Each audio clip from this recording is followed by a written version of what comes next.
Energy है, जितना उत्साह है, जितनी जोर से आप बोल रहे हैं, ऐसा लग रहा है कि आज ही आप हेमंत बाबू की सरकार उखाड़ के फेंक देंगे। अभी सब्र रखिए, अभी थोड़ा टाइम है सरकार उखाड़ने में, अभी सब्र रखिए। दोस्तों,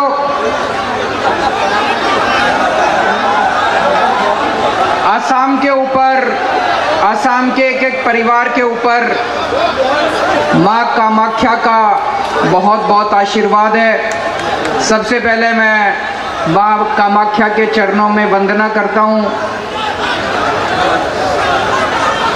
श्रीमंत शंकर देव जी और उनके शिष्य श्रीमंत माधव जी, उनका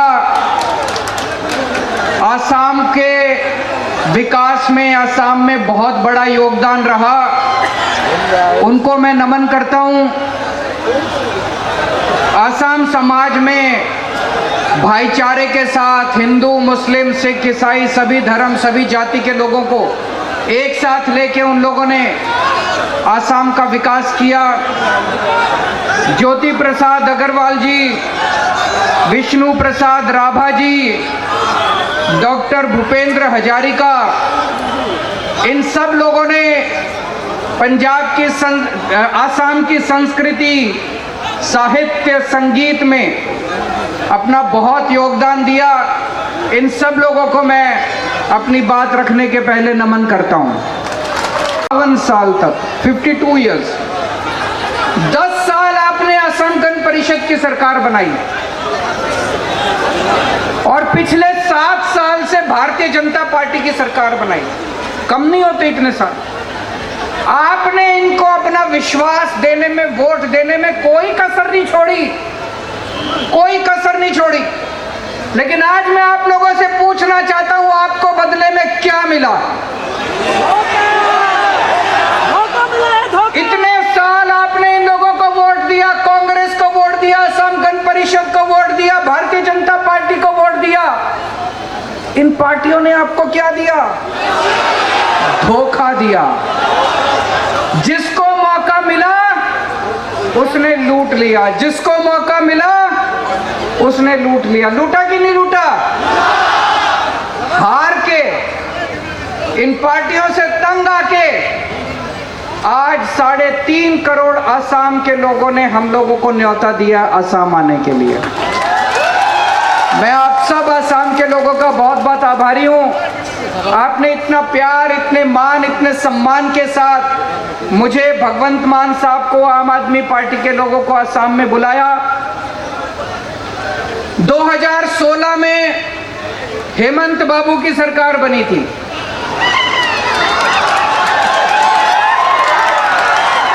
2015 में दिल्ली में मेरी सरकार बनी थी, दोनों साथ साथ बनी थी। 2015 में दिल्ली में मेरी सरकार बनी थी, 1 साल के बाद 2016 में हेमंत बाबू की सरकार बनी थी। आज दिल्ली को हमने बदल के रख दिया 7 साल के अंदर। स्कूल, अस्पताल, बिजली, पानी, सड़कें, शानदार दिल्ली बना दी हमने। हेमंत बाबू ने क्या किया 7 साल में?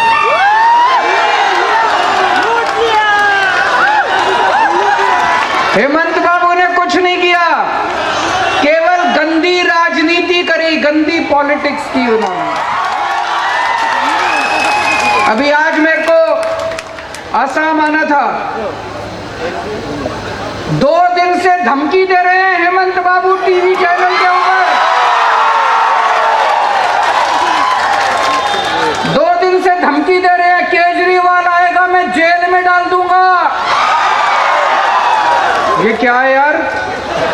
केजरीवाल आएगा मैं जेल में डाल दूंगा, मैं पुलिस से पकड़वाऊंगा केजरीवाल को। अरे मैं कोई आतंकवादी हूं? क्यों पकड़वाओगे मुझे? मैं हेमंत बाबू को बोलना चाहता हूं, आप असम के मुख्यमंत्री तो बन गए, असम की संस्कृति नहीं आई आपको।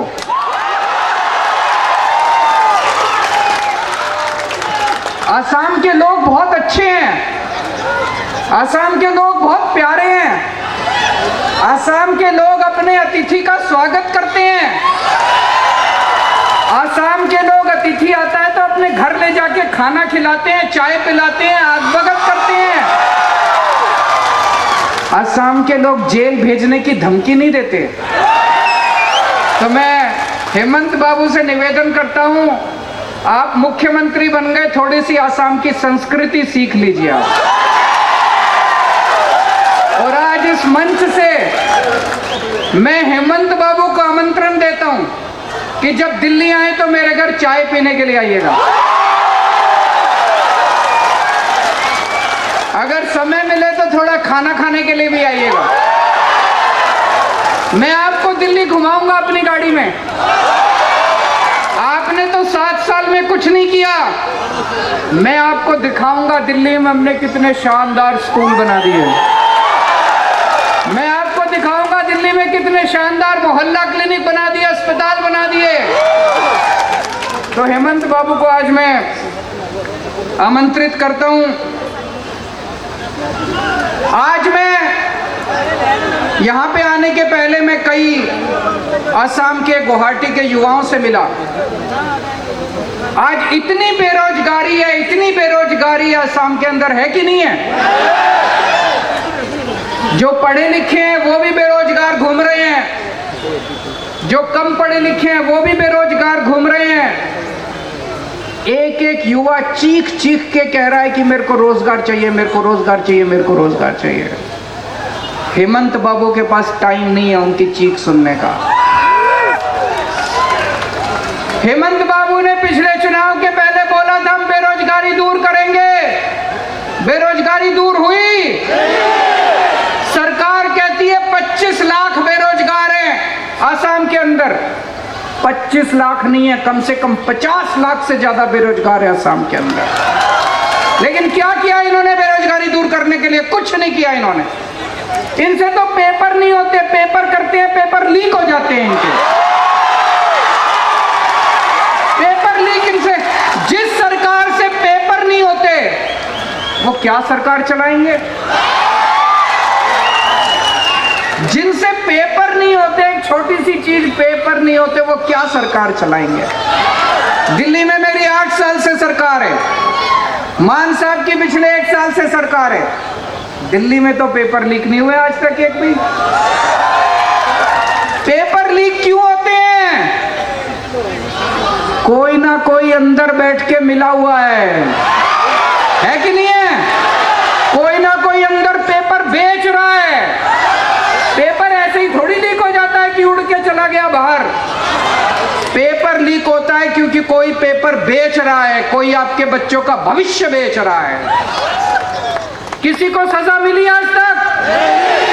किसी को सजा नहीं मिली। क्यों? ये लोग मिले हुए हैं। ये लोग दिल्ली के अंदर पेपर लीक नहीं होते, पंजाब के अंदर पेपर लीक नहीं होते। क्यों? क्योंकि दिल्ली में ईमानदार सरकार है, पंजाब में ईमानदार सरकार है। दिल्ली में पिछले 7-8 साल में मैंने 12 लाख बच्चों के लिए रोजगार का इंतजाम किया। 12 लाख बच्चों के लिए। हम ईमानदार लोग हैं, 24 घंटे जनता के बारे में सोचते हैं। जनता, एक आम आदमी के घर में आज उसका घर नहीं चल रहा, इतनी महंगाई हो गई है, बच्चे बेरोजगार हैं। एक जनता का दर्द समझते हैं हम लोग। 12 लाख बच्चों को मैंने रोजगार दिए। 1 साल हुआ भगवंत मान को, 1 साल में 28,000 सरकारी नौकरियां इन्होंने दे दी बच्चों को। हमें रोजगार देना आता है। आम आदमी पार्टी की सरकार आएगी तो असम के एक एक बच्चे को रोजगार दिया जाएगा दोस्तों। और जिस स्पीड से हेमंत बाबू रोजगार दे रहे हैं, मुझे लगता है 100 साल लगेंगे कम से कम सबको रोजगार देने के। आज शिक्षा का बुरा हाल है। अभी अभी मान साहब ने बताया कि इनके परिवार में किसी ने स्कूल बनवाया, अपना प्राइवेट स्कूल। किसने स्कूल बनवाया? इन्होंने। इनके परिवार में स्कूल बनवाया है किसी ने, प्राइवेट स्कूल। बताते हैं लाखों रुपए फीस है। जिस पत्नी प्राइवेट स्कूल चलाएगी, उस राज्य के अंदर गरीबों को शिक्षा नहीं मिल सकती। उस राज्य के अंदर कभी सरकारी स्कूल ठीक नहीं होंगे। दिल्ली में भी पहले यही होता था, पंजाब में भी पहले यही होता था। जितने नेता थे, नेताओं के स्कूल चलते थे, बड़े बड़े फलाना स्कूल, ढिमका स्कूल, इतने बड़े बड़े प्राइवेट स्कूल, लाखों रुपए की फीस होती थी। जानबूझ के इन पार्टियों ने, इन नेताओं ने सरकारी स्कूलों का बेड़ा गर्क कर दिया, सरकारी स्कूल बर्बाद कर दिए, ताकि हर आदमी मजबूरी में अपने बच्चों को प्राइवेट स्कूल में भेजना चालू करे। है कि नहीं है? जानबूझ के। और हर साल प्राइवेट स्कूल में फीस बढ़ाते हैं, हर साल प्राइवेट स्कूल में फीस बढ़ाते हैं। हमारी सरकार आई, हमारे किसी एमएलए का स्कूल नहीं चलता, पंजाब में किसी एमएलए का स्कूल नहीं चलता, किसी नेता का स्कूल नहीं चलता। हमने सारे सरकारी स्कूल शानदार बना दिए दिल्ली के। मैं आप लोगों का आमंत्रण देना चाहता हूं, आप लोग आइए, जब भी दिल्ली आए आप लोग हमारे सरकारी स्कूल आके देखिएगा।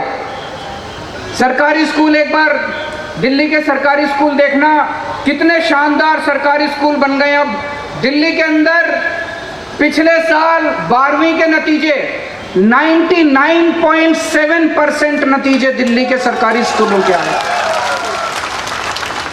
हमारे दिल्ली के सरकारी स्कूलों के बच्चे डॉक्टर बन रहे हैं, इंजीनियर बन रहे हैं, रिक्शे वाले के बच्चे, मजदूरों के बच्चे। लोग अपने बच्चों को प्राइवेट स्कूल से निकाल निकाल के सरकारी स्कूल में भर्ती करा रहे हैं दिल्ली के अंदर। आसाम में भी हो सकता है।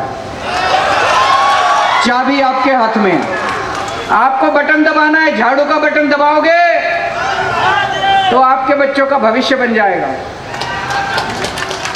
यहां पे गुवाहाटी में मुझे बताया एक ही सरकारी अस्पताल है, गुवाहाटी मेडिकल कॉलेज, और वहां पे लंबी लंबी लाइनें लगी पड़ी हैं।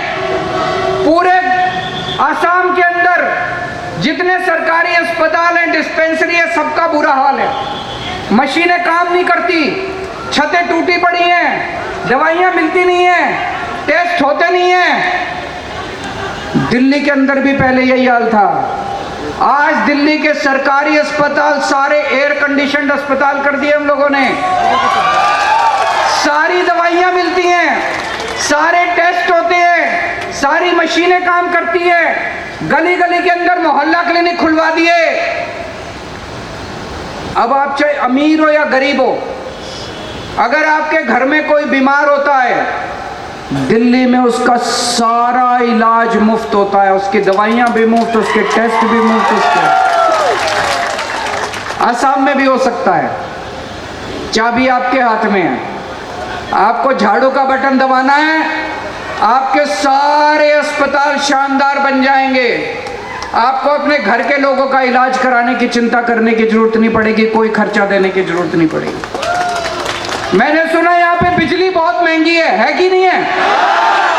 अभी कोई मेरे को बता रहा था 200 यूनिट अगर बिजली आती है तो 1200 रुपए का खर्चा आता। 1200 रुपए, 1200 रुपए, ज्यादा, उससे भी ज्यादा। और पिछले एक साल में पता नहीं कितनी बार इन्होंने बिजली के दाम बढ़ा दिए। दिल्ली में बिजली फ्री है, पंजाब में बिजली फ्री है, आसाम में फ्री बिजली चाहिए कि नहीं चाहिए? केवल आम आदमी पार्टी कर सकती है और कोई नहीं कर सकता। और 24 घंटे बिजली आती है दिल्ली में। या तो पावर कट भी बहुत लगते हैं, मुझे पता चला। बिजली जाती बहुत है, जाती है कि नहीं जाती? गांव गांव के अंदर बिजली नहीं आती। यहाँ पे 24 घंटे बिजली, फ्री बिजली, एक चमत्कार है। ये ऊपर वाले ने केवल केजरीवाल को ये वरदान दिया है। केवल केजरीवाल को करना आता है और किसी को नहीं करना आता। आसाम में भी बिजली फ्री हो सकती है, आसाम में भी बिजली 24 घंटे हो सकती है। चाबी आपके हाथ में, इस बार झाड़ू का बटन दबा देना अगली बार। मुझे पता चला कि आज से 7, 8, 9 साल पहले प्रधानमंत्री मोदी जी इसी मैदान में आए थे और बोले थे ब्रह्मपुत्र यहां से निकल रही है, आपके घर घर में पानी पहुंचा दूंगा। पानी पहुंचा? पानी पहुंचा? आज केजरीवाल आया है, आज मैं कह के जा रहा हूं हमारी सरकार बना देना, 1 साल के अंदर घर घर के अंदर पानी पहुंचा दूंगा। उनके वादे झूठे हैं, हमारे वादे सच्चे हैं। हम जो कहते हैं वो करते हैं। उनको आपने देख लिया, 10 साल पहले वो कह के गए थे घर घर में पानी देंगे, उन्होंने पानी नहीं दिया। आज मैं कह के जा रहा हूं हमारी सरकार बना दो, 1 साल के अंदर पानी दे देंगे आप। आज यहां माफिया की सरकार चल रही है, कोयला माफिया, कोयला सिंडिकेट, रेत सिंडिकेट, सुपारी, इतना हर मामले में इनके सिंडिकेट चल रहे हैं। ये वोट आपसे लेते हैं और काम केवल अपने रिश्तेदारों और अपने दोस्तों के लिए करते हैं। आम आदमी पार्टी केवल जनता के लिए काम करती है। जब मैं दिल्ली में मेरी सरकार बनी, वहां पे शिक्षा माफिया था, टैंकर, पानी के टैंकर का माफिया था, वहां पे इतने सारे माफिया थे, सारे माफिया खत्म कर दिए। पंजाब के अंदर एक एक करके सारे माफिया खत्म कर दिए। असम के अंदर हमारी सरकार बनेगी, ईमानदारी से सरकार चलाएंगे, एक एक पैसा जनता के ऊपर खर्च किया जाएगा।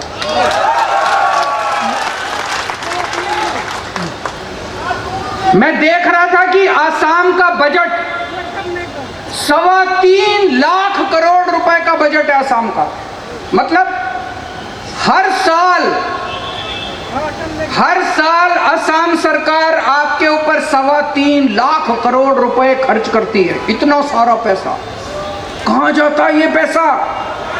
आपने कहीं कोई सरकारी काम होते दिखा? कोई सड़क बनते देखी? कोई स्कूल बनते देखा? कोई अस्पताल बनते देखा? सरकार ने कभी कोई दवाई दी आपको? आपके बच्चों की पढ़ाई के लिए कभी कुछ किया? कहां गया ये सारा पैसा? कहां गया ये सारा पैसा? असम के ऊपर 1,23,000 करोड़ रुपए का कर्जा है, कर्जा ले रखा है। कहां गया ये सारा पैसा? खा गए लोग। इतना भ्रष्टाचार है, इतना भ्रष्टाचार है। अब तो एक ईमानदार सरकार की जरूरत है असम के अंदर, है कि नहीं है? दोस्तों, हमारा देश, भारत देश शानदार देश है, महान देश है, महान लोग हैं। मैं आपसे एक प्रश्न पूछना चाहता हूं, क्या भारत जैसे महान देश के प्रधानमंत्री पढ़े लिखे होने चाहिए कि नहीं होने चाहिए? जिसको लगता है प्रधानमंत्री पढ़े लिखे होने चाहिए, हाथ खड़े करें। ये कैमरे वाले जरा दिखा दीजिए कि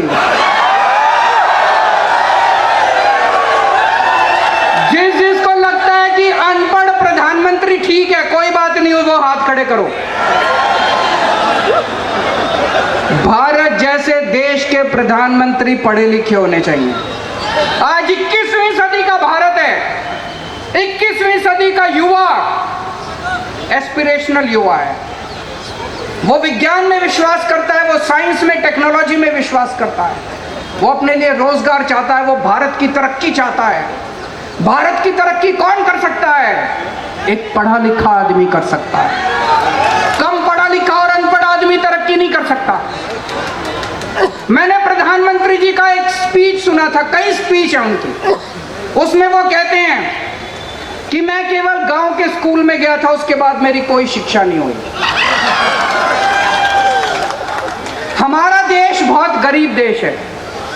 हमारे देश में किसी का अनपढ़ होना, किसी का कम पढ़ा लिखा होना कोई गुनाह नहीं है। बहुत लोग हैं जो गरीब लोग हैं, अपनी गरीबी की वजह से वो कम पढ़े लिखे हैं, स्कूल नहीं जा पाते, कम पढ़े लिखे हैं, उनको शिक्षा नहीं मिलती। मुझे कोई एतराज नहीं है, लेकिन प्रधानमंत्री को तो पढ़ा लिखा होना चाहिए, है कि नहीं है? अब प्रधानमंत्री जी नोटबंदी, अगर प्रधानमंत्री पढ़े लिखे नहीं होंगे तो कितना खतरनाक बात है। प्रधानमंत्री जी ने नोटबंदी की। नोटबंदी में सारे देश में अफरा तफरी मच गई। कितने लोगों की नौकरी चली गई, कितने लोगों के धंधे बंद हो गए, कितने लोगों की मौत हो गई। 10 साल पीछे चला गया देश की अर्थव्यवस्था 10 साल पीछे चली गई। किसी ने आके प्रधानमंत्री जी को बेवकूफ बना दिया, बोले नोटबंदी कर दो, भ्रष्टाचार खत्म हो जाएगा। भ्रष्टाचार खत्म हुआ? किसी ने प्रधानमंत्री जी को आके बेवकूफ बना दिया, बोले नोटबंदी कर दो, आतंकवाद खत्म हो जाएगा। आतंकवाद खत्म हुआ? अगर हमारे देश के प्रधानमंत्री पढ़े लिखे होते, वो कभी नोटबंदी ना करते, कभी नोटबंदी नहीं करते। प्रधानमंत्री जी 3 किसानों के काले कानून लेके आए। पूरे देश के किसानों ने कहा कि हमें यह कानून नहीं चाहिए, यह कानून खतरनाक है, किसान इस कानून के खिलाफ हैं। सारे देश के किसान बोल रहे थे, लेकिन प्रधानमंत्री जी को किसी ने जाके बेवकूफ बना दिया कि ये 3 किसानों के कानून। 1 साल तक आंदोलन हुआ, 750 किसान मारे गए। अगर हमारे देश के प्रधानमंत्री पढ़े लिखे होते तो किसानों के काले कानून नहीं लेके आते। तो भारत देश को एक पढ़े लिखे प्रधानमंत्री की जरूरत है। अगली बार वोट डालने जाओ तो पढ़े लिखे को वोट देना, अनपढ़ को वोट मत देना। आप अपनी कहीं कंपनी में अप्लाई करते हो तो कंपनी वाले कहते हैं ना, इस पोस्ट मैनेजर के लिए, इस पोस्ट के लिए ये डिग्री चाहिए, MBA चाहिए, BA चाहिए, MA चाहिए। तो अगर अपनी कंपनी के मैनेजर के लिए BA, MA, LLB की डिग्री चाहिए, तो देश के टॉप के मैनेजर के लिए भी तो डिग्री होनी चाहिए ना, वो भी तो पढ़ा लिखा होना चाहिए ना। आज आप इतनी भारी संख्या में आए, इतना प्यार दिया, मुझे समझ नहीं आ रहा मैं आपका एहसान कैसे चुकाऊं।